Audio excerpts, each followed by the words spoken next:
Cracks mind पर आप सभी का दिल से स्वागत है। चैनल पर नए आए होंगे, चैनल को सब्सक्राइब कीजिएगा, लाइक कीजिएगा और वीडियो पसंद आई होगी तो अपने दोस्तों के साथ शेयर कीजिएगा। आज का टॉपिक है हमारा बीजगणित, जो कि हर टीचिंग एग्ज़ाम में इनमें से 2 से 3 क्वेश्चंस आते ही आते हैं, जिसको हम एकदम बेसिक से आपको समझाएंगे, जिससे कभी भी आपको बीजगणित दोबारा पढ़ने की ज़रूरत नहीं पड़ेगी। एक ही बार में पूरा एकदम सरल भाषा में समझाएंगे, हर कॉन्सेप्ट उदाहरण के साथ बताएंगे, एग्ज़ाम ओरिएंटेड कंटेंट ट्रिक के साथ बताएंगे, आपको एकदम बेसिक से आपकी तैयारी कराएंगे बीजगणित की। हमारे चैनल पर बने रहें और लाइक सब्सक्राइब करते चलें। तो चलिए शुरू करते हैं आज का हमारा टॉपिक बीजगणित।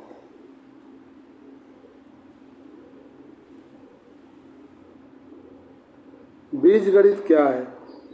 बीजगणित गणित की वह शाखा है जिसमें संख्याओं के स्थान पर अक्षरों लेटर्स का उपयोग करके गणना, इसको सुधार लीजिएगा, गणना समीकरणों का हल किया जाता है।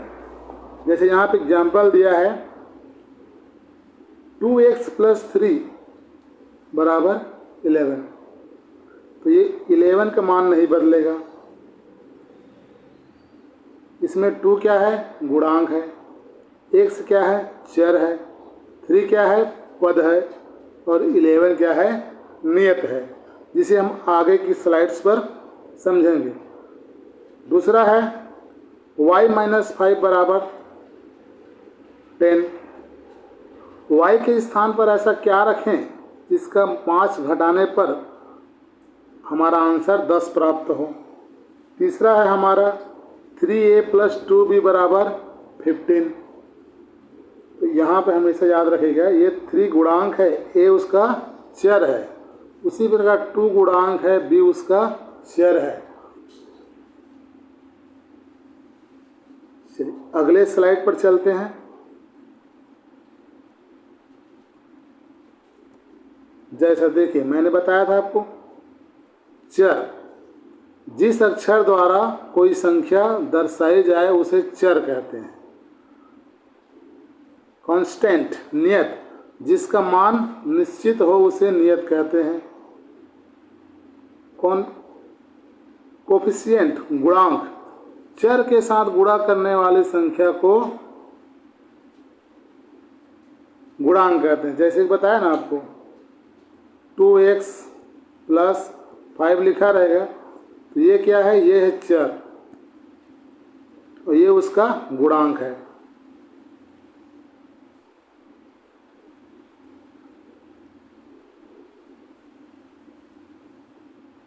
टर्म, पद, संख्या, चर या उसका संख्या और चर का गुणनफल पद कहलाता है।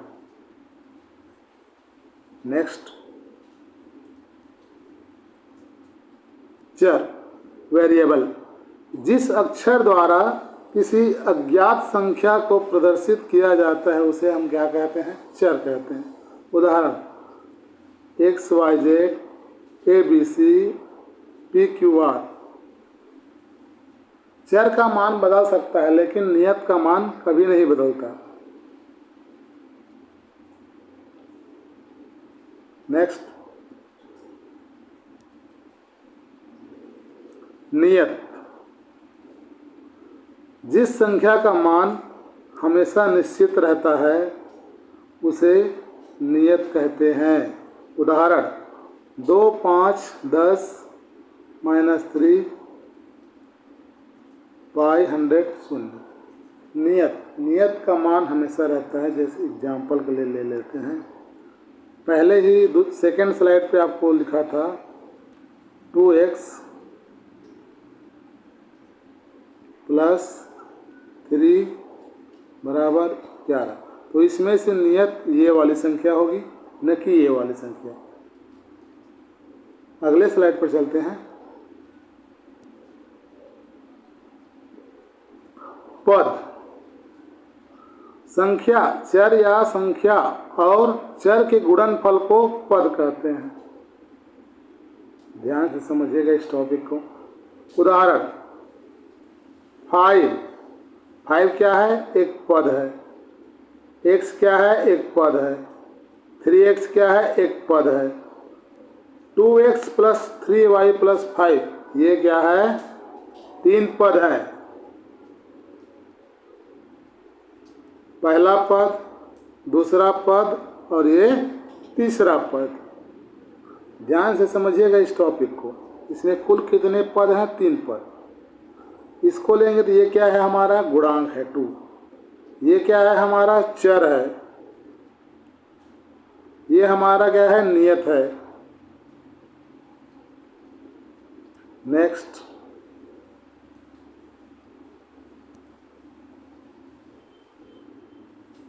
गुणांक, कोफिशिएंट। चर के साथ गुणा करने वाली संख्या को गुणांक कहते हैं।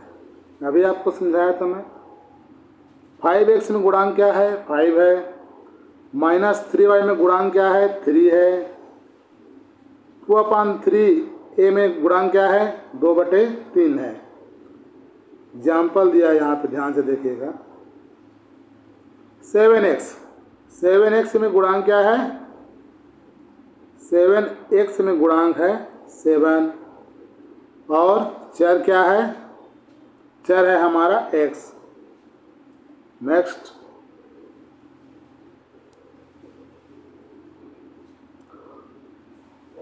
बीजीय व्यंजक, एलजेब्रा एक्सप्रेशन। संख्याओं, चरों और उनके गुणा भाग जोड़ घटाव से बने व्यंजक को बीजीय व्यंजक कहते हैं। उदाहरण 2x plus 3, 3a minus 5b, 1/2 into plus y minus 7, 4p square plus 5q minus 1। यह समीकरण नहीं है, केवल क्या है? व्यंजक है। नेक्स्ट, जैसे आपको ये तराजू दिख रहा है,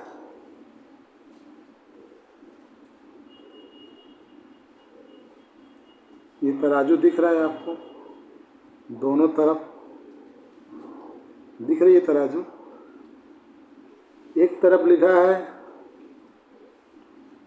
2x प्लस 3, दूसरी तरफ है 11। तो ध्यान से देखिएगा,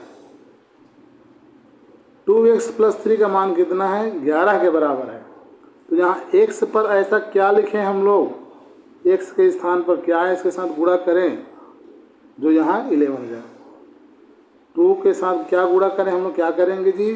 4 का प्लस 3। ध्यान से देखिएगा, 3 है, 4 2 8, 8 और 3 11, दोनों बराबर हो गए। उदाहरण देखिए, 2x प्लस 3 बराबर 11। तो x का मान क्या रहेगा? x का मान रहेगा 4। सेकेंड नंबर है 3y माइनस 10, 3y माइनस 10। तो y के स्थान पे क्या रहेगा? जो हम 5 घटाने पर भी हमारा क्या मिलेगा? 10 मिलेगा। तो y के स्थान पे रहेगा 5। 5 दिया 15, 15 में 5 घटाओगे कितना बचेगा जी? 10। उसी प्रकार तीसरा क्वेश्चन है x स्क्वायर प्लस 4x बराबर 20। ये आप लोगों के लिए होमवर्क है। समीकरण में दोनों पक्ष बराबर होते हैं। ये मोस्ट इम्पॉर्टेंट आपका क्वेश्चन है। समीकरण में दोनों पक्ष क्या होते हैं? बराबर होते हैं। नेक्स्ट,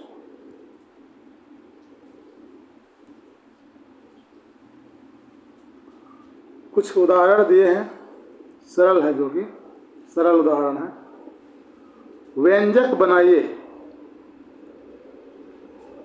एक समय 5 जोड़ें तो ये व्यंजक कैसे बन जाएगा? x plus 5। दूसरा है y में 10 घटाएं तो y माइनस 10। 3a और 7 का योग कितना होगा 3a प्लस 7, योग करना है उसका। b का 2 गुना तो 2b हो जाएगा। p का आधा p/2 हो जाएगा। समीकरण बनाइए। देखिए ध्यान से, पहला क्वेश्चन क्या था हमारा, व्यंजक बनाइए। तो दूसरा क्वेश्चन क्या है, समीकरण बनाइए। पहला, x में 7 जोड़ने पर 15 मिलता है। x प्लस 7 बराबर 15। तो x पे ऐसा क्या रखें हम लोग कि हमारा उत्तर 15 आ जाए। दूसरा, y में 4 घटाने पर 12 मिलता है। y माइनस 4 बराबर 12। तीसरा है 3a और 5 का योग 20 है। तो 3a प्लस 5 बराबर 20। इसको समझा चुका हूँ मैं, देख लीजिएगा आप। और लास्ट में बोलना चाहता है, अभ्यास ही सफलता की कुंजी है। निरंतर प्रयास करते रहिएगा। चैनल को लाइक सब्सक्राइब करते रहिएगा। शिक्षक भर्ती की ट्रिक के साथ CDP, मैथ्स, इंग्लिश, हिंदी, इन सभी की क्लासेस YouTube पर कराई जाएंगी। आपका दिन शुभ हो। धन्यवाद आपका।